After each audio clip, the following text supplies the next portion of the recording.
Hello, everybody, and welcome to Coffee with Chloe in the morning.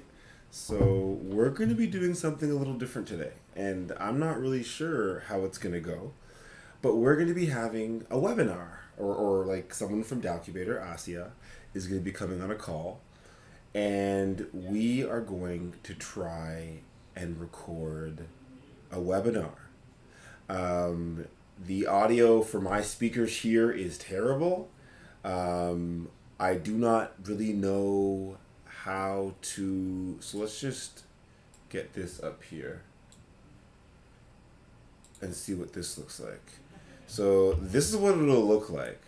Uh, OBS doesn't like showing me, but what I should be able to do, for example, is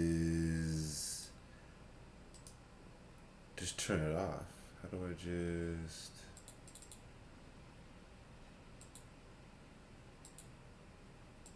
Or I could do that.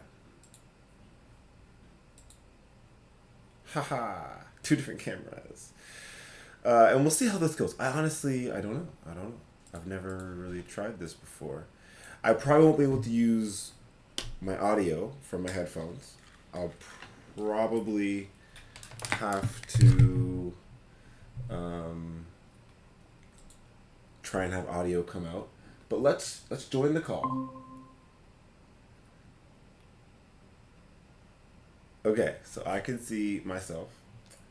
If I share my screen with Asia, she should be able to see it. I should be able to hear her. For some reason, my mic wants to have issues right now. Although it should... Oh, because it's saying that my mic can't also work. Oh, yeah. Okay. No, I'm talking about here. Haha. My mic. Oh, my webcam has a mic. So we're good. Can't use the Yeti because the Yeti's being used for... Do you mind closing the door, please? Thank you. And yeah, so we should be good to go. This camera is being used for the call. My laptop camera is being used for OBS, although it's not needed. Right? I could just turn that off. Not needed. And although I'll probably turn it on because I might be doing other stuff, and I kind of like having a face somewhere when I do most things. Probably put it down here, really small. And then, yeah, hopefully we're kind of just waiting for Asia, I suppose. She's the one picking the topic.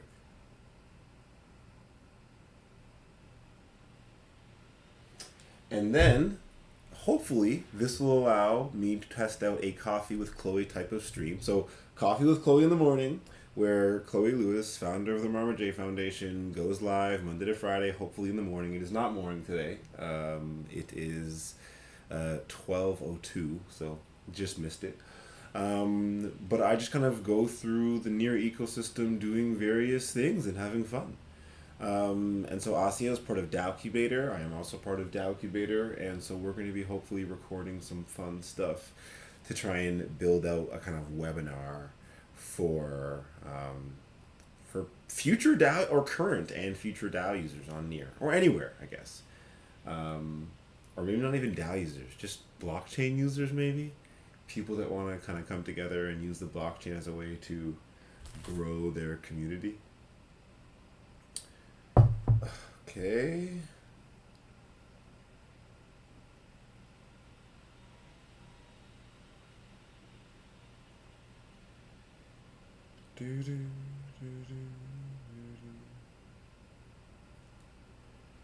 Okay, so they are coming on the meeting now.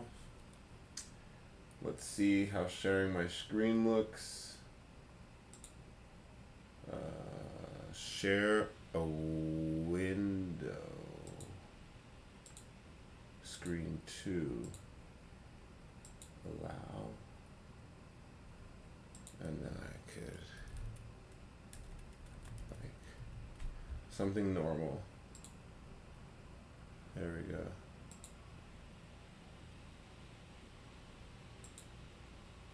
Cool. Seems to work well. Okay.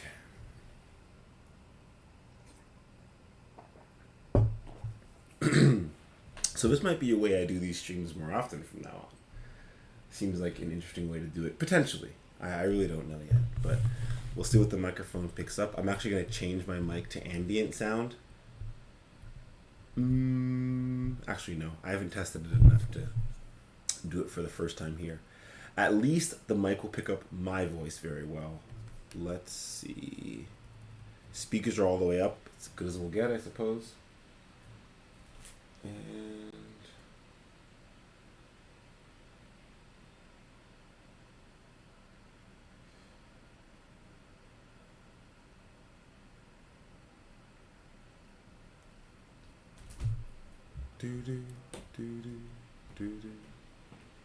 we have lots of time for this meeting, though, luckily.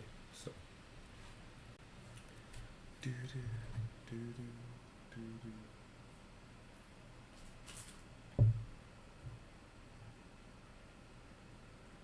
Is this the wrong link, the one I'm using?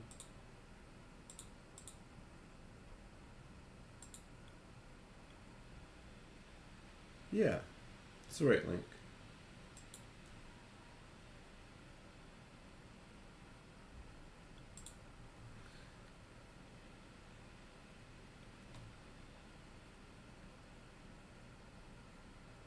Yeah, I don't know. I'm not getting anything saying someone's trying to join.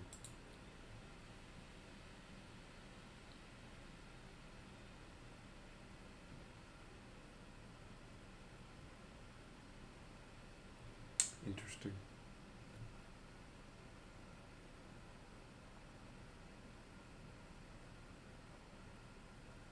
Let's see.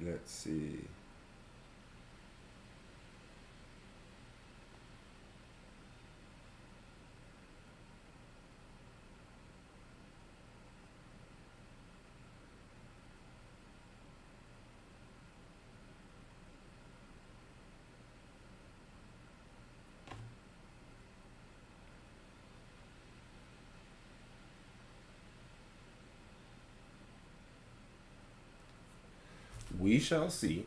And this is why it's nice also having editors that can come in like Ernest and come cut these videos up so that the time spent with me here, I can't see why. Yeah, the time spent with me here staring at my own face. I could just pause the stream, but it's all good, you know. Just chilling, waiting, not much to do. Oh, sounds like it. Admit. Hey there. Oh. Hey, Chloe. How you doing? How are you doing? Just chugging along. That is good. Glad to hear it. Love the How about background, you? by the way. Oh, thanks. Asia gave it to me. Ah, there you go. Yeah, also doing well. No complaints. Excited for NearCon and all the fun stuff that seems to be happening these days. But Yes. yeah. We just filled out our travel application right now before we hopped on this Okay, meeting. nice. Nice. Well, so to let you know, the call is already being recorded, by the way. Okay. It's just, you know, want to let you know. It's on Thank YouTube you. being streamed and all that live. Um, and no one watches my streams, so don't worry about that. And then we have someone cut up the streams and turn them into highlight reels. And so, you know, whatever kind of we go through today, whatever questions we ask, so you can watch it live on YouTube right now. If you'd like. Get some Um, feedback in there. yeah, exactly, right? Get people. Eventually, it'd be great to have people asking questions that way and everything. But for now, it's a great way just to kind of record how I guess. Well, for me, it's my research in the space, um, and yeah, it's an efficient way of doing that. Awesome. So for your travel application, that was to the, I guess, the just the events grant, like the new events grant, or through somewhere else.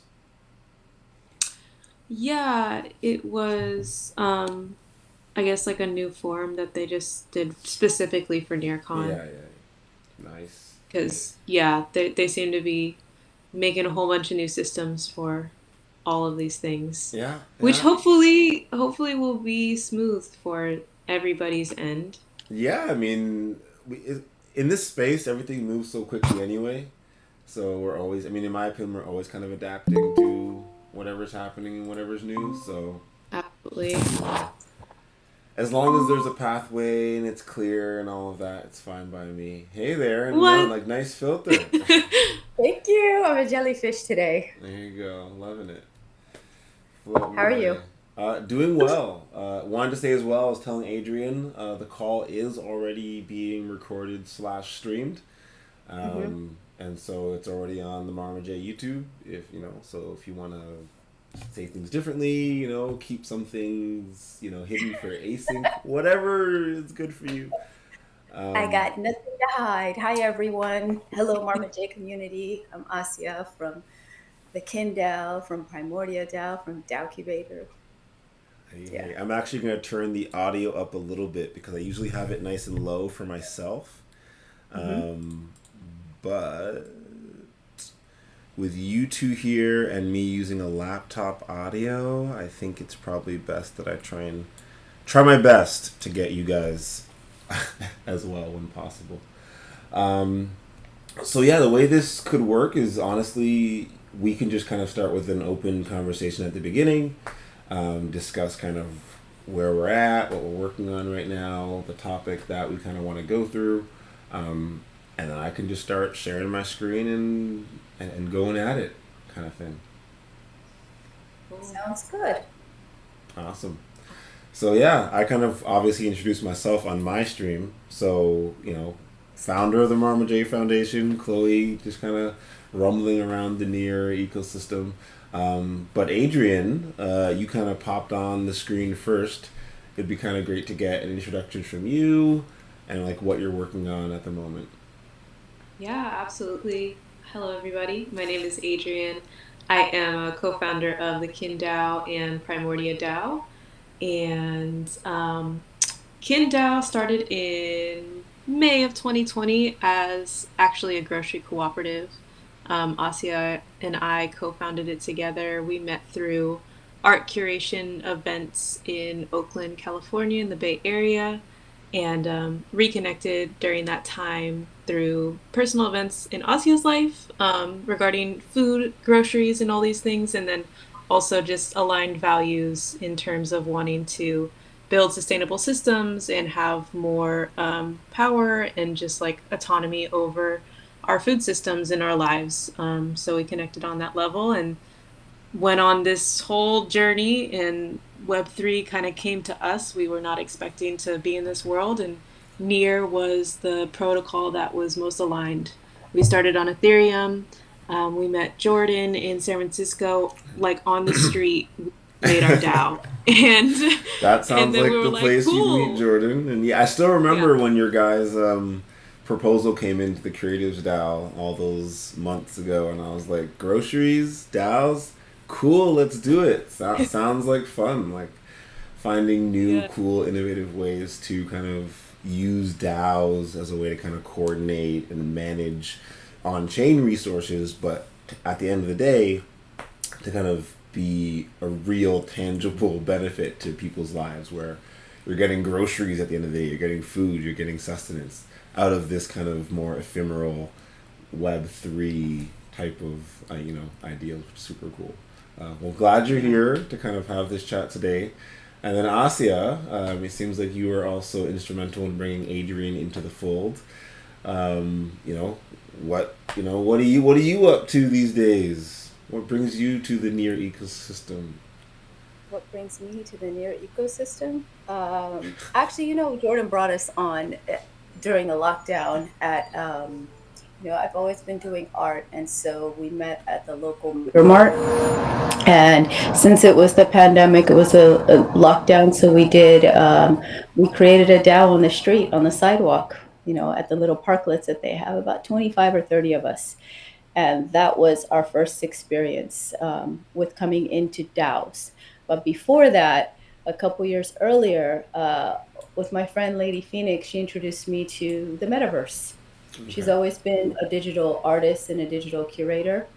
And so this was like a niche that no one ever noticed before. Mm. And she was telling me about that we've had these climate issues here. So California was on fire, campfire burnt a whole city called Paradise down. Mm-hmm.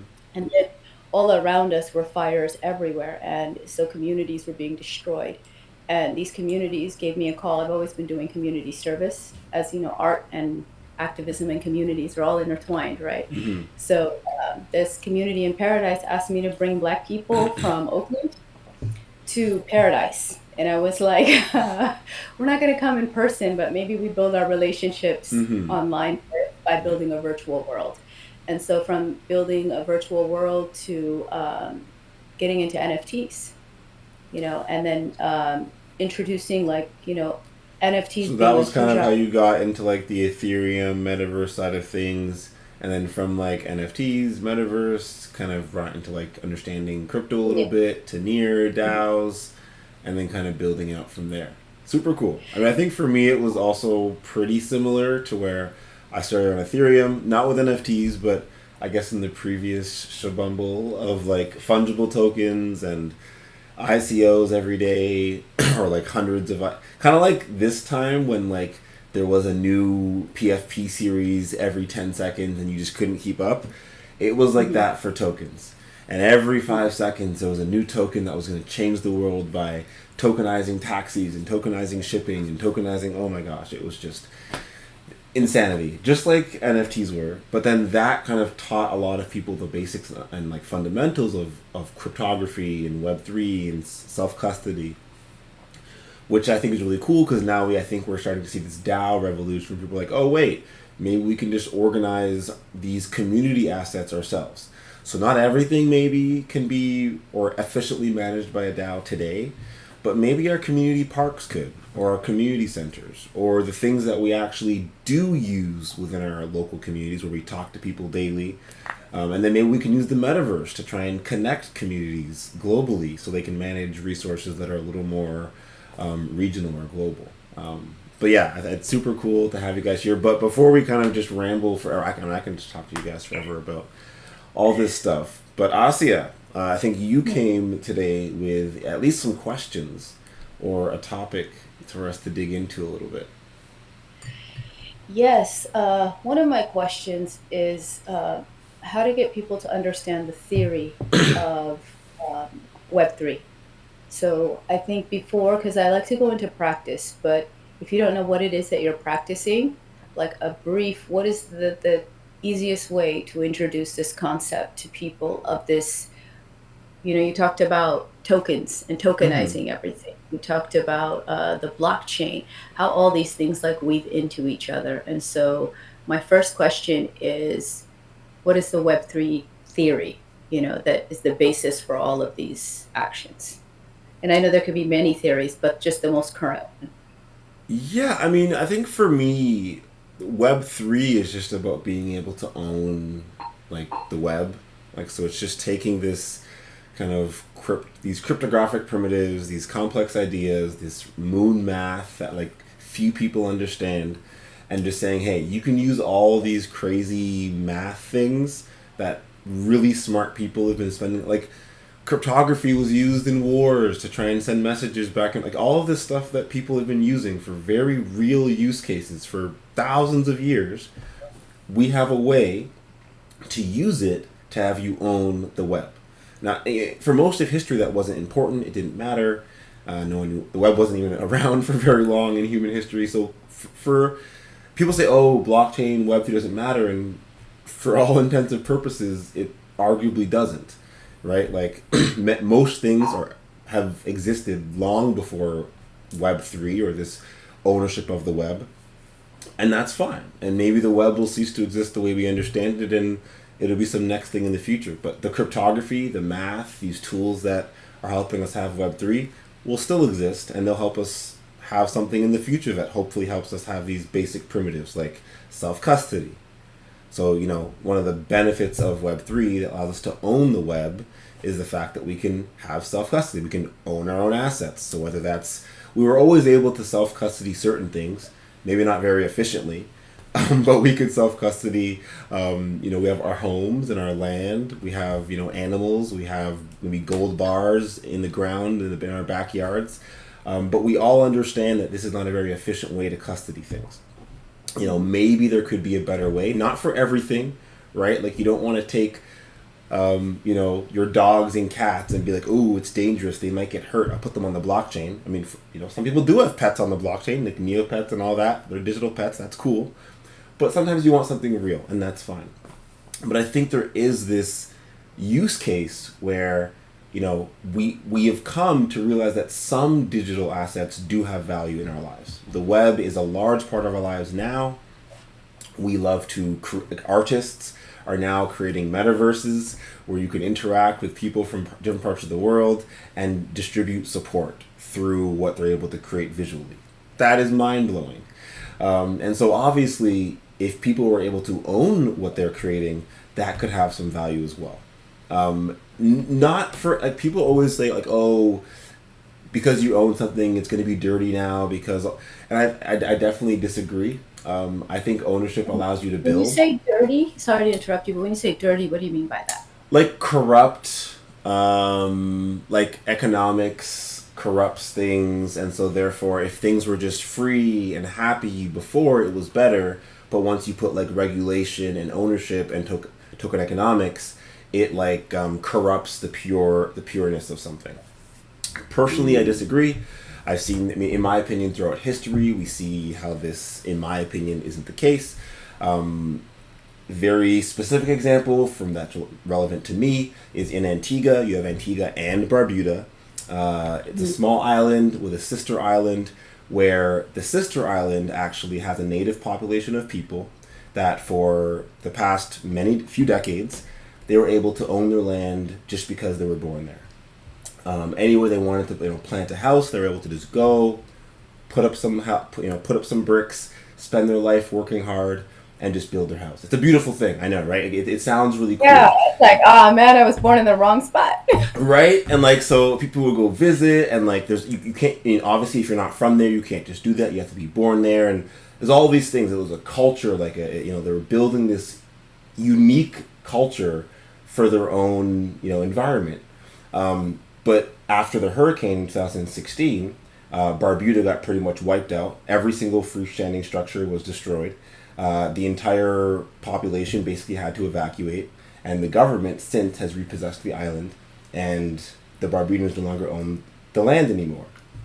So, what are the people going to do about it? I mean, they have no, way to claim ownership over anything they previously had.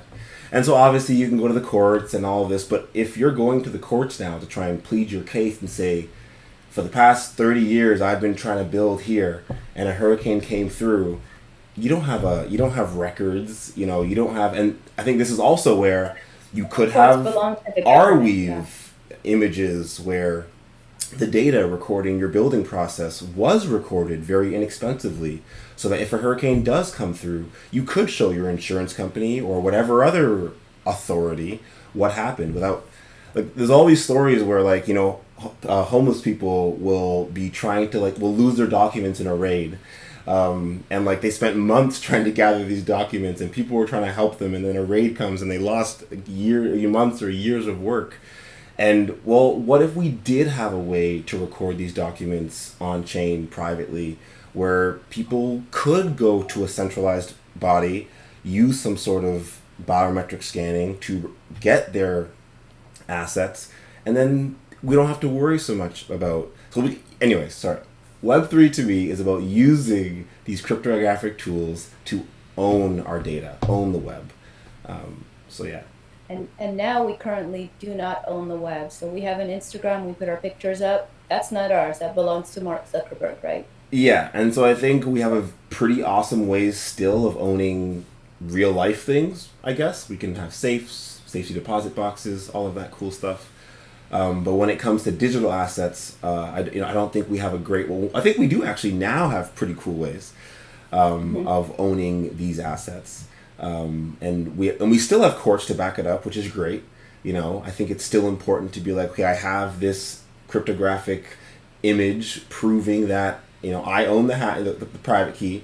This is the public key. I can prove with math that this links up, but you still want court to go pay the insurance claim. Like, we're not trying to say, oh, abolish all regulation with this stuff. We're trying to say, hey, this might be a more efficient way to own your data, own your assets, and we can build this into what's currently here. That is the most amazing explanation that I've ever heard. Glad But I it could help. makes sense, yeah.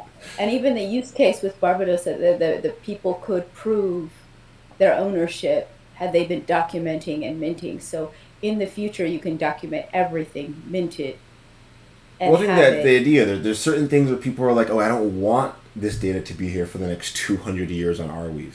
And that's great. Mhm. Not everything should be minted on Arweave. That's very valid. But there are certain things where, you know what, maybe you do want to make sure that this data, this history, this art, this culture, this story is recorded for as long as humanly, technologically possible in the year 2022. I want to make sure it's recorded. And the fact that you can do that for a penny, or I don't know, it's like a penny to record something for 200 years, is wild to me. Yeah. Hmm. All right. So then to pivot from this question, now we have the theory down. Okay. Now, what about to people that as they move from, okay, so now you're on you're understanding what the purpose is Mm-hmm. behind this. Now, how about going into the practice? Because earlier I was talking to Adrian and I was like, the biggest issues I have with the communities that I'm dealing with, the questions that they have are, where can I get near from? Mm-hmm. How can I do this exchange? And even the word fiat is very new to people Mm-hmm. because they say money or they say dollars, Yeah. or if they live, whatever country they live in, whatever that currency may be. So to hear the word near and to think that this could be a currency Mm-hmm. also is, mind blowing to people. So And this and is, they yeah. So that's that monopoly money. Like Yeah, it's and so this this is is why cool. I kind of think the marmaj token. I'll go through a little, like, I'll share my screen and go through a bit of a flow here. But this is kind of why we created the marmaj token, because to kind of play on this monopoly money idea. Everyone's played Monopoly for the most part, right? It's a cultural game. People have heard of it if they haven't played it. And they understand you go get this money, you go spend it, you're learning about economics. You're not actually sitting there after the game's done. You're not sitting there like, oh man, if only I had some more of this Monopoly money to go spend. Like, the idea is you're spending it in the game to get these houses and get these things and learn these things and have fun. And then the game's over and you go back and do what you were doing in the real world. And so to me, I really enjoy community tokens and social tokens for this reason, because it allows the community to have a little more control over the token they're using, and they can add this lighthearted, fun element to this token, so it's not just economics. So the near token, for example, is quite serious, I guess, right? It's used for storage staking, it's used for economic security. I mean, it has the Near Foundation behind it. There's all these like conferences and technical things. It's kind of, in my opinion, a bit scary for some people. You try and explain like a blockchain token or a crypto, it's very just like, I don't get that stuff. But when I try and explain Marmaj to people, we don't even really call it. You talked about like like naming things. We don't even Mhm. call it a token.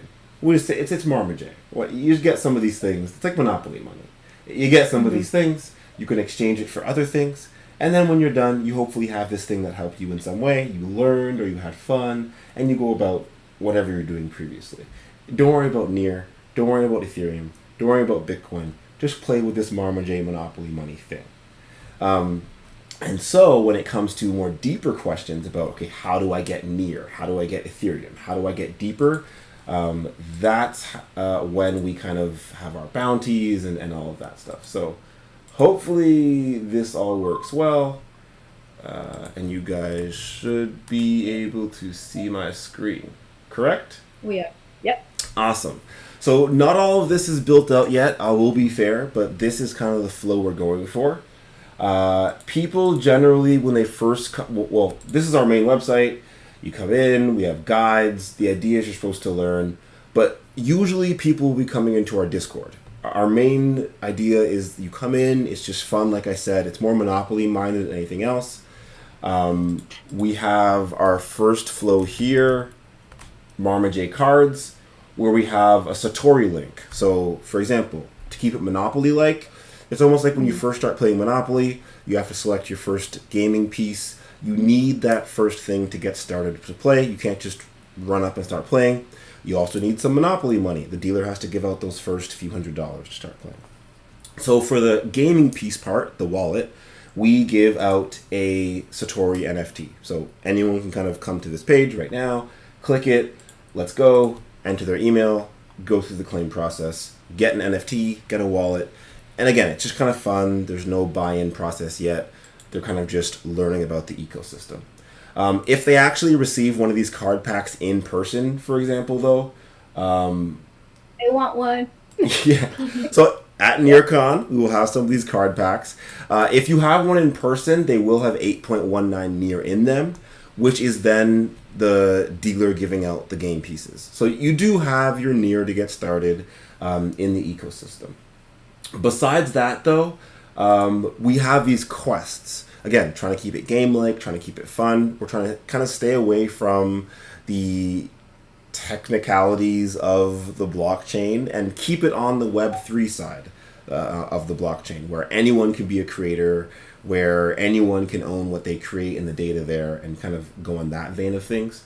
And so we have, for example, it says submissions closed, but technically they're not closed. We'll change that very soon. But our editor and lore director of lore is on vacation in like northern BC, road tripping around Canada right now. So I don't think she'd be editing any of these. But for example, someone can earn 5 marmaj tokens for submitting a short story of marmaj-chan. So someone can know nothing about crypto whatsoever, but dozens of people have written short stories about marmaj-chan, and they've been able to earn some marmaj tokens. And so not all of them have cover photos yet, but you know, a lot of them do have cover images, and you can kind of see the idea of how someone would go from, I know nothing about crypto, to, oh cool, I have a wallet of this marmaj-chan character, to, oh, I now have a wallet and some marmaj tokens, and so, and I have, if you make in person, you have some Near tokens. So now you can start using some dApps. To actually receive the marmaj, you have to go to the DAO, right? And you have to go request it and submit a proposal to request the 5 marmaj. So slowly people are starting to interact with more applications as they kind of interact with the ecosystem and see if this is what they want to take part in or if it's not. But so far, hopefully no one has spent anything and they've done nothing too technical. I mean, they've written a short story, they've logged into a couple applications, right? You got to log into the Satori to claim, you got to log in here to submit a proposal. But usually at this point, people have a little bit of Near, a little bit of marmaj tokens, and they've experienced a couple of dApps. And they can kind of see if this stuff is for them. But like you said, like Asia, it was a great question. Like, to make it real, eventually you got to kind of exit the game. So even when you play Monopoly, at the end of this, you got to kind of own your assets. You got to see the value of it. And so, for example, in our guide section, one of the first guides we had was like a crypto.com user guide for Near. And so we really just trying to explain to people, okay, now you've kind of had a bit of fun playing with this Monopoly type of thing. You've learned, hopefully, how to submit proposals, be a contributor in the Near ecosystem, do bounties. We kind of then explain, how would you then go to... I mean, it is quite the flow. It is not that simple for many people. As having a guide for it for us was very important. But it shows you then, how to take your Near tokens, go to crypto.com and sell them back to Canadian dollars. Again, our community is from Canada mostly, But we do have, there's other guide links here. So if you're doing USD, if you're doing Euro, so each community can have guides for its local population or community members for how they would use different exchanges to cash out or however they want to kind of support that. But for us, for example, this account has 10 marmaj in it. The general flow we instruct our users is, okay, you've been playing here for a while. Now you're trying to like go, experience something else. You could take, your one marmaj, you could swap it right here to W near, and then you have to unwrap it. And so, if we're talking about longer term plans, we're planning to hopefully go to Antigua and get a digital assets license. We would love to eventually open up a small community run exchange there where people can swap from marmaj to, local Eastern Caribbean dollars. But for now, the flow is we have this type of cash out mechanism that allows people to kind of have fun interacting with marmaj in a non-economic way. But when they do need to be supported economically, they can come here, get back to their near as they need to, and then leverage crypto.com, a different platform, to then get back to fiat, this US dollar type of thing. And so for us, it's all about just guides for every single thing someone might need to do in the community. And then ensuring we have something on chain to back that up, or we have a partner or a project somewhere to fill the gap. So we don't have our own exchange yet, but we've tested out crypto.com, so we can leverage that tool. We don't have our own NFT distribution platform or a way to give out wallets to everyone, but we can leverage, Satori in that way. But yeah, hopefully that gives like a high level overview of like the flow people would take. Because once they're a contributor, we probably distribute like $5 to $7 US a month in marmaj tokens to contributors. And so once they're kind of in this monopoly flow, they can kind of exit or come back in as they see fit. We're just kind of like trying to build more monopoly players, I guess. It's kind of how we see That's it. pretty awesome. At NearCon, we plan on unveiling our game called Metaopoly because Ooh. we are opposed to monopolies. I think our society and our world is in trouble because of monopolies. And so we thought, level it up and do Metaopoly. One, to teach about DAOs and how we can play these games without one entity taking over everything, but from a lens of like collaboration and It's pretty exchange. cool. 'Cause I do love Monopoly. So a way to play with like collaboration, and 'cause a lot of people don't like Monopoly because they're like, oh, I like you lose early and it lasts forever. So a way where everyone can collaborate and play the entire time and gather all the resources together would be super cool. Yeah, so like imagine like Monopoly with an Ubuntu value center. So it's like Ubuntu is I am because we are, right? So the same way to be able, because Monopoly is helpful to understand the way money is governed in our world right now. But it doesn't mean that's the way things have to be governed in the future. I think that's super cool because a lot of people honestly just don't understand how money works in this Web3 time. I guess it's honestly just a different time in my opinion. Like a lot of projects I advise, they don't, or even artists, right? They don't understand that you can, like, okay, it's really awkward to even say, like, on a stream, but you can work for free because you are cryptographically recorded into this piece. So if the entire community is working for free, I'm not saying like, oh, someone's getting paid and they're not paying you and you're working and then they're not paying you. I'm talking about collaboration where people are just working together because they want to and creating something of value, and then hopefully someone else finds that valuable, and if they do have that exchange of value for what you've created, you can cryptographically know that everyone who had part in the creation is going to be supported. So I think you described the art life. That's what I do. I make work all the time. No one is paying me to make this work. I'm making But it. I think that's why Web3 is perfect for creators in general, artists, of course, being part of that, because it's part of life. You're going to create regardless. If someone doesn't pay you, you're still going to keep creating. It's not like, oh no one's paying me today, so I'm going to stop creating this thing I'm creating. No, you're going to create regardless. So if you can create more efficiently and actually start getting paid and attributed for your work, and all of that cool stuff that you can do because of Web3, then cool. Like, it's a little bit extra. Like, for me, I love collecting creation, I guess. Like, I love collecting creativity. But in, like, my daily life without Web3 and blockchain and NFTs, it's very difficult for me. I have to travel somewhere usually, or if it's online, I feel very insecure about, like, transferring money or, like, putting my credit card online. If it's a print, I'm like, I'm going to lose it. I'm going to ruin it. I'm not the kind of person that keeps physical things very well, or it's just very expensive. And personally, I love collecting creativity, but I'm not the kind of person that generally is going to spend over a few $100s on an art piece. And so with Web3, the ability for me to be able to spend $1,000 on art, but then it's going to thousands of people, is super cool as well. This makes me want to dive deeper into.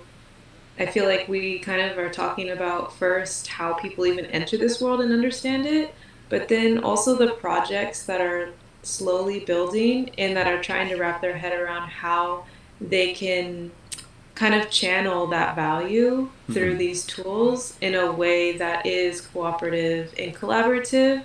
Because I think that it's kind of a mind warp, right? The systems and the ways that we've been channeling money in this monopoly world so far has been so structured on gatekeeping and, like, all of these huge barriers to entry and like all of these types of things. And now that we're in this world and it's about ownership over ourselves, and I think for a lot of us also cooperating together and building community wealth to actually make tangible change in the real world. How do we do that? How do we do that in a way that is not using those same exploitive methods, but also allowing for the value to be seen? Because sometimes I see I see both. I see both in the world. So again, I'll show you how the Marmaj Foundation does it from like a high level, and then I guess it on the fungible token side of things. 'Cause again, I think most people just have bills to pay, and at the end of the day, seeing value in dollars and cents just helps a lot of people. And then we usually try and channel energy in other means. So we definitely try and channel energy on the creative side on NFTs, but we try and show value on the fungible token side. So, can you see my screen? Yes. Yes. Okay, wonderful. So again, we kind of showed how people would get some marmaj tokens. They're writing short stories. They're being creative. They're taking part in the ecosystem. And then we have this farm. I actually have to set up this farm later today or tomorrow, probably today. What is a farm? So a farm is where, okay, since we're going here, let me just have some fun, duplicate that, and go to the pool. So basically on a decentralized exchange, anyone can come here, hit create new pool. They can say, hey, I think I would like the community, we used to come from Ethereum, so people might be coming over the Rainbow Bridge and taking their Ethereum funds. And, we have our token called marmaj. Wonderful.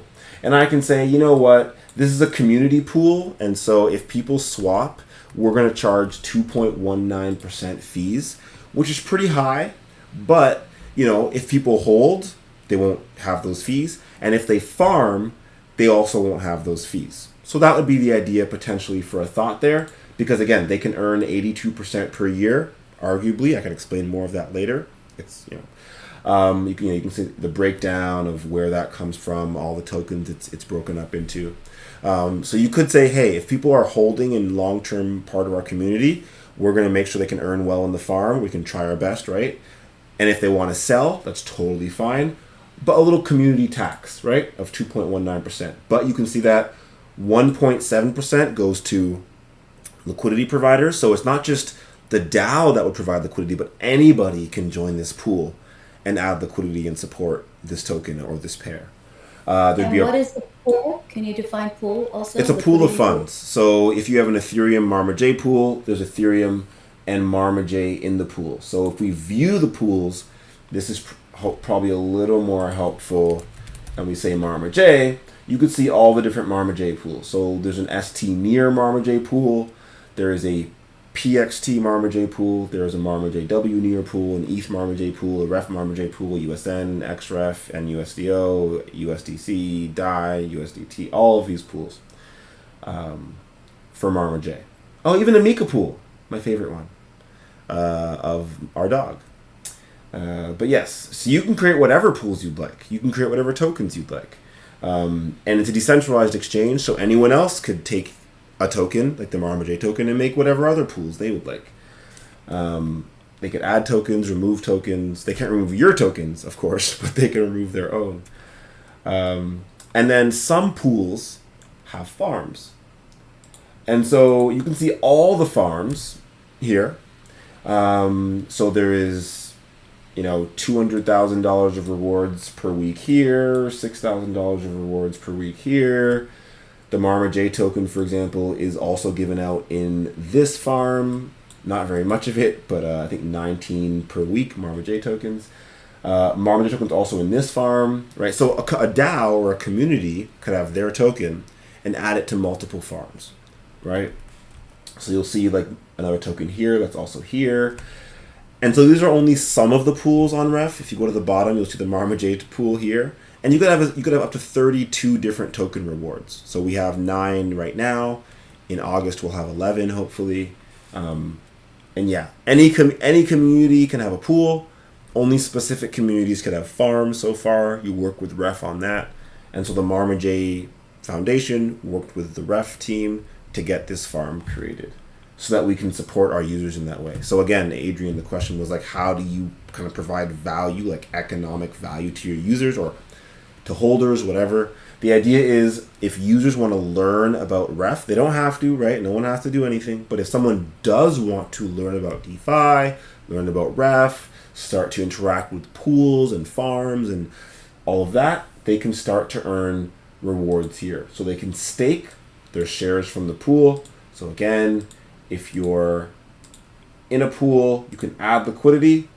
So if I want to add 3 marmaj, I would need 2.9 ST near. And that's just the rate it's at. So I didn't do any calculations. No one did any calculations. If I want to swap 3 marmaj to ST near right now, that's just the price. So the market price determines the rate. I don't have to do anything about it. The algorithm just keeps it at whatever price it's supposed to be.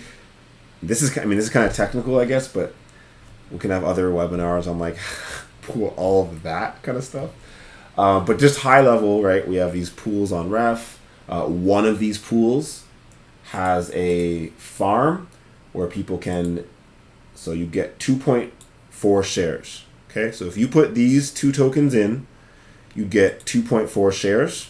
Think about the stock market maybe. You'd have these 2.4 shares.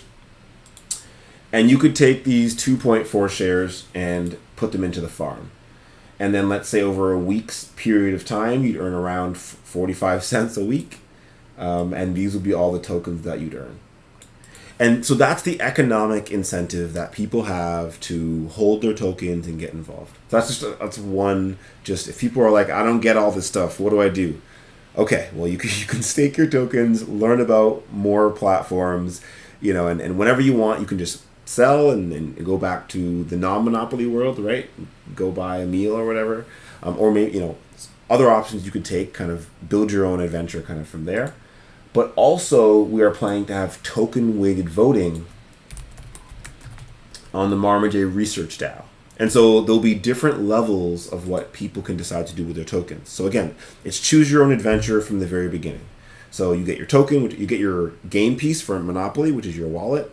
And then once you have you have your near token, which is your gas and your storage to log into applications. And your marmaj tokens kind of become your choose your own adventure kind of currency. And so when people come to the marmaj research DAO, eventually they will be able to deposit or lock up some marmaj tokens to become a member. And so, for example, you'll be able to take part in governance for marmaj research, add proposals, vote on things, get involved in our multi-call things. For example, here we're trying to interact with Pembroke Finance and do leverage yield farming. So if someone wanted to interact with that type of stuff on Near, they can lock up their marmaj there, but then they wouldn't be able to, and just to clearly kind of differentiate, right? If you had your tokens in the DAO, you would not be able to earn these farming rewards. So that's kind of, there's a level of member who's like, I'm not sure what's going on yet. I just want to learn about this stuff. Let me kind of put my tokens in the farm and learn about these different applications as I help the liquidity of the marmaj Foundation. Then there's the user who actually figures out where they want to take part and they actually deposit to a DAO. So we're planning on having actually multiple DAOs that have the marmaj token as a governance token. And so we'll have the research DAO, we'll have the marmaj gaming DAO, we'll have the marmaj creatives DAO. And there's these different DAOs is where people that have marmaj tokens, these monopoly type of currency, they could use it to just take part in different parts of the organization. And so that's kind of, again, where the incentives come in and kind of having people move along this pathway comes in. And then when it comes to kind of the whole idea of channeling creativity, that's where the marmaj chan came in. And so a lot of people that come in just need to know how to get... Go so ahead. Cute. Oh, well, I'm glad. My wife made this, so I do nothing visual for the most part. She does all of this, so built the website and all of this stuff, so very glad to have her as co-founder. But yeah, that's the idea. The idea is people understand what we're doing right away.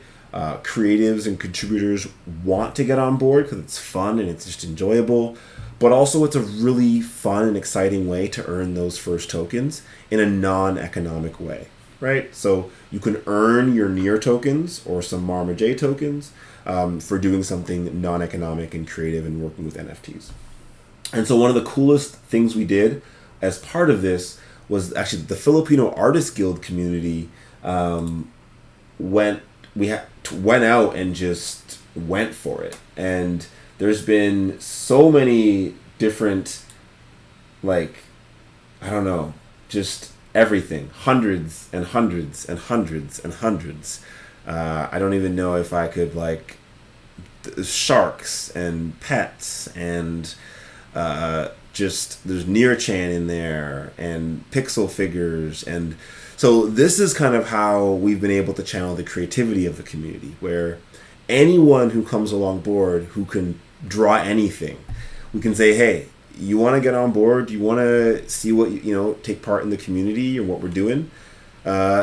Here's some examples. And there's something to get started with. If they can't draw, like me, I'm not a very good drawer. Like we showed here, they can write.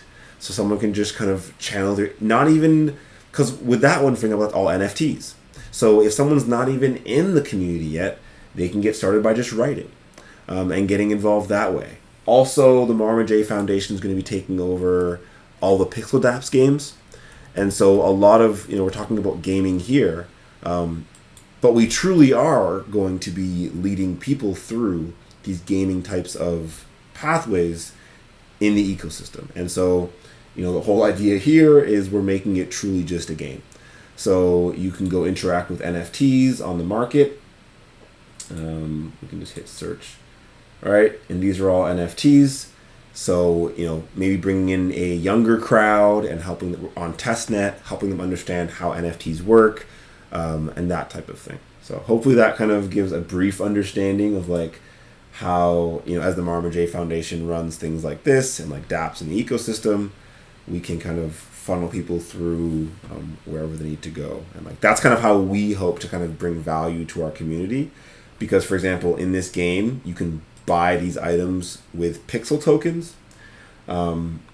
And for example, in the farm, you'll earn pixel tokens for holding marmaj tokens in the farm.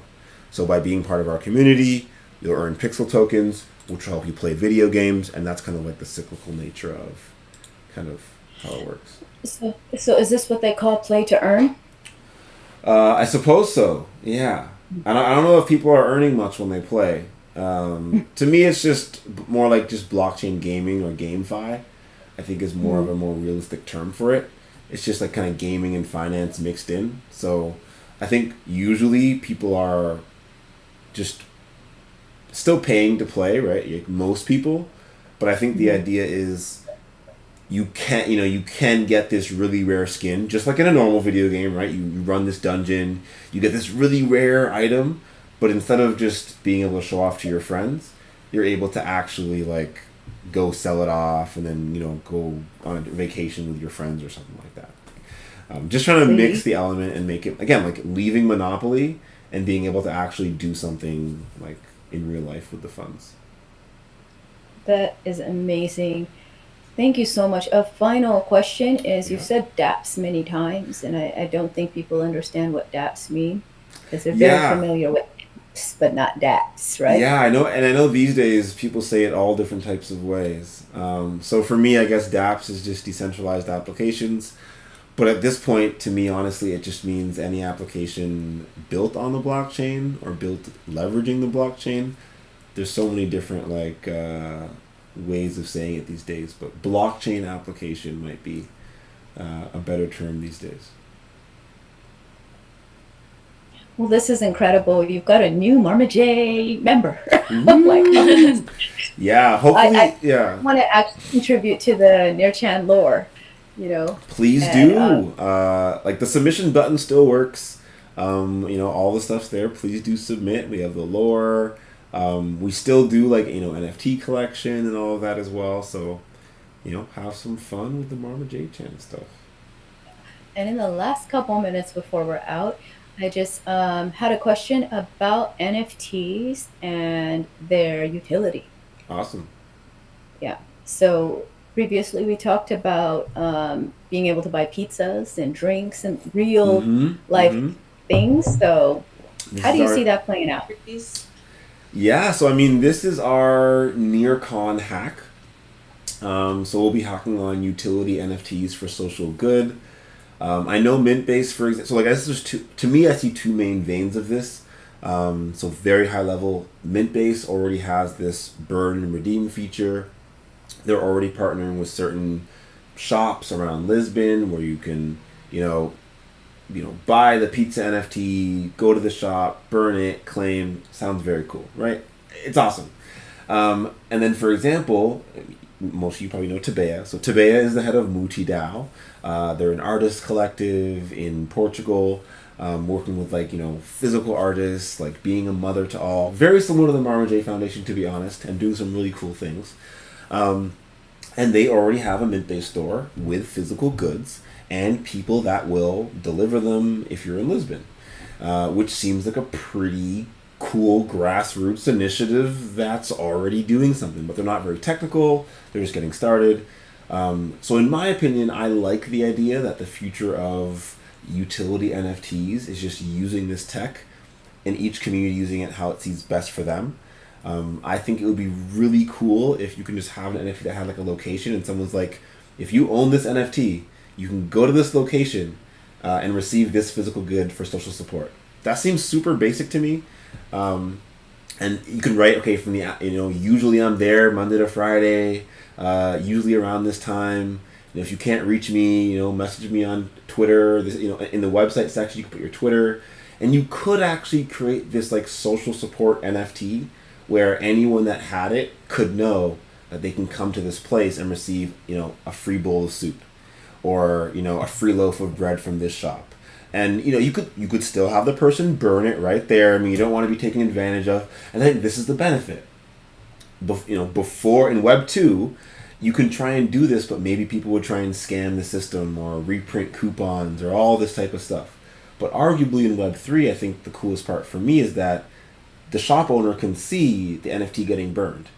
So maybe you could have any shop owner globally register for this system where they print a certain amount of NFTs for a certain amount of goods that can go out to like a system where people could like register for receiving social support. And then, you know, they can receive a certain amount of NFTs. They can go to the shops that they need to, burn the NFT, receive the good. And you could actually track, you know, did this person that received them actually use them? And like, you know, what shops were used most? People can then review the shop within 24 hours and leave a feedback. And there's actually already someone at Near building an app like this called Guide for social support, for like basically Google Maps for social support, where imagine like a 16-year-old finds themselves kicked out of their home in a new city. They want to know where they can receive some support with reviews and all of that. And they're already building this. And so that's, again, where I hope to see it go. But there is the more centralized system where, you know, that is awesome. It is amazing. And you know, on the flip side, you just opened up its opposite end, meaning that anybody could be a social supporter. So it's like you don't have energy. Like for me, I have my kids that got a full schedule. I can't be over here and there a million places. Yeah. But I can send support to these places. So regular everyday people who would like want to volunteer but can't.